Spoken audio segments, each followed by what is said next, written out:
আজকের পর্বে আমরা জানব রাসূল সাল্লাল্লাহু আলাইহি ওয়াসাল্লামের সৌভাগ্যময় জন্ম এবং পবিত্র জীবনের ৪০ বছর। সৌভাগ্যময় জন্ম। রাসূলুল্লাহ সাল্লাল্লাহু আলাইহি ওয়াসাল্লাম মক্কায় বিখ্যাত বনু হাশিম বংশে ৯ রবিউল আউয়াল ফিলের বছর সোমবার দিবস রজনীর মহাসন্ধিক্ষণে সুবহে সাদেকের সময় জন্মলাভ করেন। ইংরেজি পঞ্জিকা মতে তারিখটি ছিল ৫৭১ খ্রিস্টাব্দে ২০ অথবা ২২ এপ্রিল। এ বছরটি ছিল বাদশাহ নওশেরওয়ার সিংহাসনে অধিষ্ঠিত হওয়ার ৪০তম বছর।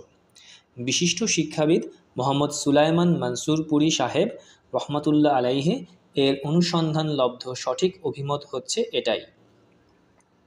ইবনু সাদ হতে বর্ণিত হয়েছে যে রাসূলুল্লাহ সাল্লাল্লাহু আলাইহি ওয়াসাল্লাম এর মা বলেছেন, যখন তার জন্ম হয়েছিল তখন আমার শরীর হতে এক জ্যোতি বের হয়েছিল যাতে শাম দেশের অট্টালিকাসমূহ আলোকিত হয়েছিল। ইমাম আহমদ রহমাতুল্লাহ আলাইহি ইরবাজ বিন সারিয়া কর্তৃক অনুরূপ একটি বর্ণনা উল্লেখ করেছেন। নবী সাল্লাল্লাহু আলাইহি ওয়াসাল্লাম এর জন্মের সময় কিছু উল্লেখযোগ্য ঘটনা নবুয়াতের পূর্বাভাস স্বরূপ প্রকাশিত হয়। কিসরা প্রাসাদের ১৪টি সৌধচূড়া ভেঙে পড়ে। প্রাচীন পারসিক যাজকমণ্ডলীর উপাসনাগারগুলোতে যুগ যুগ ধরে প্রজ্বলিত হয়ে আসা অগ্নিকুণ্ডগুলো নির্বাপিত হয়ে যায়। বাহিরা পাদ্রীগণের সরগম গির্জাগুলো নিস্তেজ ও নিষ্প্রভ হয়ে পড়ে। এ বর্ণনা হচ্ছে ইমাম বাইহাকি, তাবারি এবং অন্যান্যদের। তবে এগুলোর কোনো সঠিক ভিত্তি নেই এবং তৎকালীন কোনো ইতিহাসও এর সাক্ষ্য দেয় না।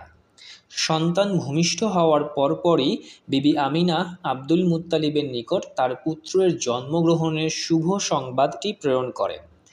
এ শুভ সংবাদ শ্রবণ মাত্রই তিনি আনন্দে উদ্বেল চিত্তে সূতিকাগারে প্রবেশ করে নবজাতককে কোলে তুলে নিয়ে কাবা গৃহে গিয়ে উপস্থিত হন। তারপর অপূর্ব সুষমামণ্ডিত এ শিশুর মুখমণ্ডলে আনন্দাশ্রু সজল দৃষ্টি নিক্ষেপ করে আল্লাহর দরবারে শুকরিয়া আদায় করতে থাকেন এবং তার সার্বিক কল্যাণের জন্য প্রার্থনা করতে থাকেন। একান্ত আনন্দমধুর এ মুহূর্তেই তিনি এটাও স্থির করে ফেলেন যে এ নবজাতকের নাম রাখা হবে মুহাম্মদ। আরববাসীগণের নামের তালিকায় এটা ছিল অভিনব একটি নাম। তারপর আরবের প্রচলিত প্রথানুযায়ী সপ্তম দিনে তার খতনা করা হয়। তার মাতার পর রাসূলুল্লাহ সাল্লাল্লাহু আলাইহি ওয়াসাল্লামকে সর্বপ্রথম দুগ্ধ পান করিয়েছিলেন আবু লাহাবের দাসী সুওয়াইবা। ওই সময় তার কোলে যে সন্তান ছিল তার নাম ছিল মাসরুহ। নবী করিম সাল্লাল্লাহু আলাইহি ওয়াসাল্লাম এর পূর্বে সুওয়াইবা হামজা বিন আব্দুল মুত্তালিবকে এবং পরে আবু সালামা বিন আব্দুল আসাদ মাখজুমিকেও দুগ্ধ পান করিয়েছিলেন। বনু সাদ গোত্রে লালন পালন। দুগ্ধপোষ্য শিশুদের লালন পালনের ব্যাপারে তৎকালীন নগরবাসী আরবগণের মধ্যে একটি বিশেষ প্রথা প্রচলিত ছিল। সেই প্রথাটি ছিল শহর নগরের জনাকীর্ণ পরিবেশজনিত আধি ব্যাধির কুপ্রভাব থেকে দূরে উন্মুক্ত গ্রামীণ পরিবেশে শিশুদের লালন পালন করার মাধ্যমে তারা যাতে বলিষ্ঠ দেহ এবং মজবুত মাংসপেশির অধিকারী হয় এবং বিশুদ্ধ আরবি ভাষা শিখতে সক্ষম হয়, তদুদ্দেশে দুগ্ধপানের জন্য বেদুইন পরিবারের ধাত্রীগণের হাতে শিশুদের সমর্পণ করা। এ প্রথানুযায়ী আব্দুল মুত্তালিব শিশু মুহাম্মদ সাল্লাল্লাহু আলাইহি ওয়াসাল্লামকে দুগ্ধ পান করানোর উদ্দেশ্যে ধাত্রী অনুসন্ধান করেন এবং শেষ পর্যন্ত হালিমা বিনতে আবু জুয়াইব আবদুল্লাহ বিন হারিসের নিকট তাকে সমর্পণ করেন। এ মহিলা বনু সাদ বিন বাকর গোত্রের একজন খাতুন ছিলেন। তার স্বামীর নাম ছিল হারিস বিন আব্দুল উজ্জা এবং উপনাম ছিল আবু কাবশাহ। তিনিও বনু সাদ গোত্রের সঙ্গে সম্পর্কিত ছিলেন। বিবি হালিমা ও হারিস দম্পতির কয়েকটি সন্তান ছিল। তারা রাসূলুল্লাহ সাল্লাল্লাহু আলাইহি ওয়াসাল্লাম এর দুগ্ধ সম্পর্কিত ভ্রাতা ও ভগিনীর সম্মান লাভ করে। তাদের নাম হচ্ছে যথাক্রমে আবদুল্লাহ, আনিসা, হুজাফা অথবা জুজামা। হুজাফা শায়মা নামে অধিকতর পরিচিত ও প্রসিদ্ধ ছিলেন। এ শায়মাই রাসূলুল্লাহ সাল্লাল্লাহু আলাইহি ওয়াসাল্লাম এর লালন পালনের ব্যাপারে মাতা হালিমাকে সাহায্য করতেন বলে কথিত আছে। অধিকন্তু তার চাচাতো ভাই আবু সুফিয়ান বিন হারিস বিন আব্দুল মুত্তালিবও বিবি হালিমার সূত্র ধরে দুগ্ধ সম্পর্কিত ভাই ছিলেন। নবী করিম সাল্লাল্লাহু আলাইহি সাল্লামের চাচা হামজা বিন আব্দুল মুত্তালিবকেও বনু সাদ বিন বাকর গোত্রের এক মহিলা দুগ্ধ পান করিয়েছিলেন। বিবি হালিমা গৃহে থাকা অবস্থায় এই মহিলাও একদিন রাসূলুল্লাহ সাল্লাল্লাহু আলাইহি সাল্লামকে দুগ্ধ পান করিয়েছিলেন। এই প্রেক্ষিতে নবী করিম সাল্লাল্লাহু আলাইহি সাল্লাম এবং হামজা রাদিয়াল্লাহু তাআলা আনহু দুধ ভাই সম্পর্কে সম্পর্কিত হয়ে যান। প্রথম সূত্রে সুয়াইবার সম্পর্কের মাধ্যমে এবং দ্বিতীয় সূত্রে বনু সাদ গোত্রে সেই মহিলার মাধ্যমে। দুগ্ধ পানকালে হালিমা নবী করিম সাল্লাল্লাহু আলাইহি সাল্লাম এর অলৌকিক ও বরকতময় অনেক দৃশ্য প্রত্যক্ষ করে আশ্চর্যান্বিত ও হতবাক হয়ে যান। বিবি হালিমার বর্ণনা সূত্রে ইতিহাসবিদ ইবনু ইসহাক বলেন যে বিবি হালিমা এবং তার স্বামী তাদের একটি দুগ্ধপোষ্য সন্তান সহ বনু সাদ গোত্রের একদল মহিলার সঙ্গে অর্থের বিনিময়ে দুগ্ধ পান করবে এমন শিশুর সন্ধানে মক্কা যান। সেই সময় আরব ভূমিতে দুর্ভিক্ষজনিত দারুণ খাদ্য ও অর্থ সংকট বিরাজমান ছিল। বিবি হালিমা বলেন, আমি আমার একটি সাদা মাদি গাধার পিঠে সওয়ার হয়ে চলছিলাম।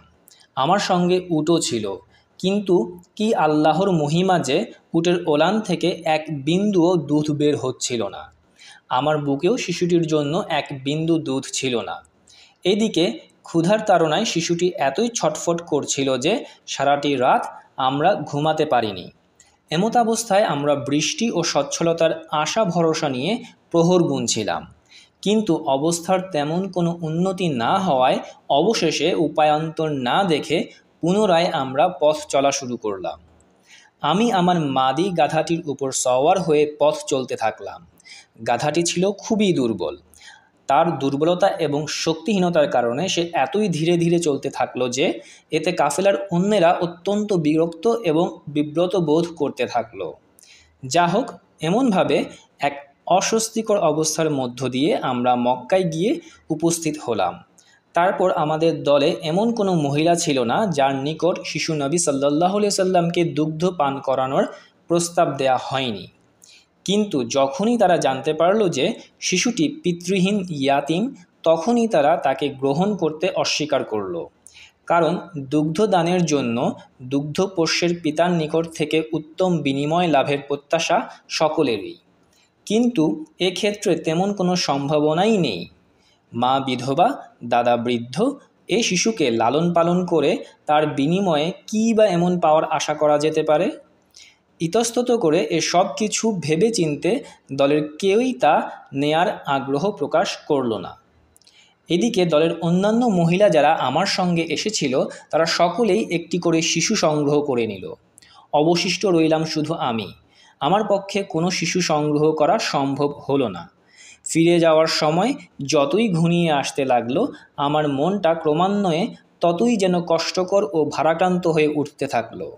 অবশেষে আমি আমার স্বামীকে বললাম, আমার সঙ্গিনীরা সকলেই দুধ পানের জন্য সন্তান নিয়ে ফিরছে, আর আমাকে শূন্য হাতে ফিরে যেতে হচ্ছে। এজন্য আমি কিছুতেই মেনে নিতে পারছি না। তার চেয়ে বরং আমি সেই ইয়াতিম ছেলেটিকেই নিয়ে যাই, যা করেন আল্লাহ।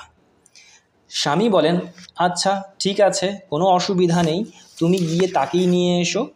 এমনটিও হতে পারে যে আল্লাহ এর মধ্যেই আমাদের জন্য কোনো বরকত নিহিত রেখেছেন। এমন এক অবস্থা এবং মন মানসিকতার প্রেক্ষাপটে শিশু মোহাম্মদ সাল্লাল্লাহু আলাইহি সাল্লামকে দুধ পান করানোর জন্য আমি গ্রহণ করলাম। তারপর হালিমা বললেন, যখন আমি শিশু মোহাম্মদ সাল্লাল্লাহু আলাইহি সাল্লামকে নিয়ে নিজ আস্তানায় ফিরে এলাম এবং তাকে আমার কোলে রাখলাম, তখন তিনি তার দু সিনা আমার বক্ষের সঙ্গে মিলিত করে পূর্ণ পরিতৃপ্তির সঙ্গে দুগ্ধ পান করলেন। তার দুধ ভাই অর্থাৎ আমার গর্ভজাত সন্তানটিও পূর্ণ পরিতৃপ্তির সঙ্গে দুগ্ধ পান করল। এরপর উভয়েই ঘুমিয়ে পড়ল। এর পূর্বে তার এভাবে ঘুম আমরা কখনোই দেখিনি।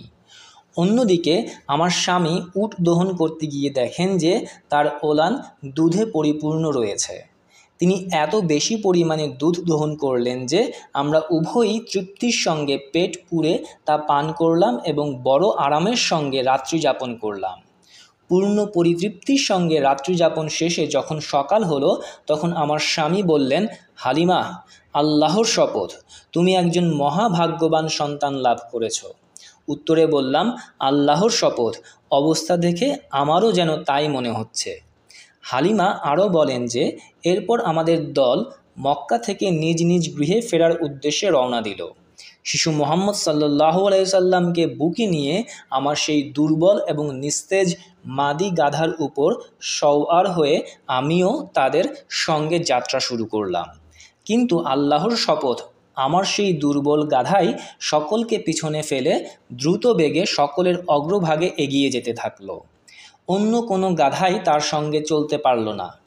এমনকি অন্যান্য সঙ্গিনীরা বলতে থাকলো, ওগো আবু জুআইবের কন্যা, ব্যাপারটি হলো কি বলো দেখি, আমাদের প্রতি একটু অনুগ্রহ করো। এটা কি সেই গাধাটি নয় যার উপর সওয়ার হয়ে তুমি এসেছিলে? আমি বললাম, হ্যাঁ, আল্লাহর শপথ, এটা সেই গাধাই যার উপর সওয়ার হয়ে আমি এসেছিলাম। তারা বলল, নিশ্চয়ই এর সঙ্গে বিশেষ রহস্যজনক কোনো ব্যাপার ঘটেছে।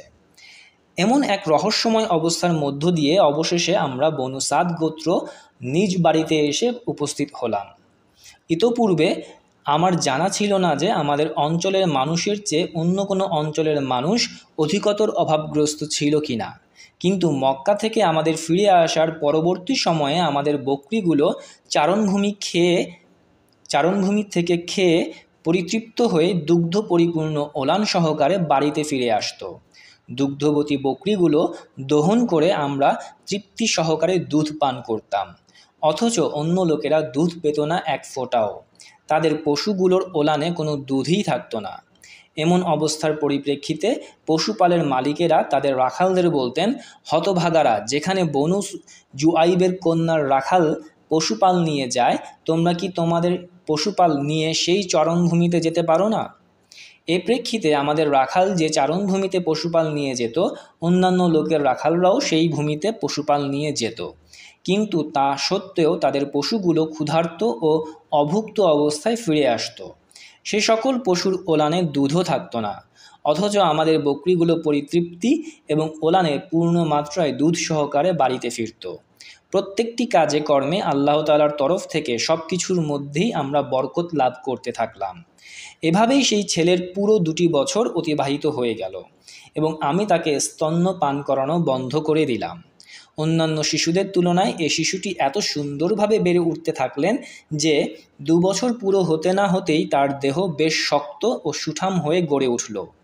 লালন পালনের মেয়াদ 2 বছর পূর্ণ হওয়ায় আমরা তাকে তার মাতার নিকট নিয়ে গেলাম, কিন্তু তাকে নিয়ে যাওয়ার পর থেকে আমাদের সংসার জীবনে সচ্ছলতা ও বরকতের যে সুফল আমরা ভোগ করে আসছিলাম, তাতে আমরা মনের কোণে একটি গোপন ইচ্ছে পোষণ করে আসছিলাম যে তিনি যেন আরও কিছুকাল আমাদের নিকট থাকেন। তার মাতার নিকট আমাদের গোপন ইচ্ছে ব্যক্ত করে বললাম যে তাকে আরও কিছু সময় আমাদের সঙ্গে থাকতে দিন, যাতে তিনি সুস্বাস্থ্য ও সুঠাম দেহের অধিকারী হয়ে ওঠেন। অধিকন্তু মক্কায় মহামারীর প্রাদুর্ভাব সম্পর্কেও আমরা কিছুটা ভয় করছি। আমাদের বারংবার অনুরোধ ও আন্তরিকতায় আশ্বস্ত হয়ে তিনি মুহাম্মদ সাল্লাল্লাহু আলাইহি ওয়াসাল্লামকে পুনরায় নিয়ে যাওয়ার ব্যাপারে সম্মতি দান করলেন।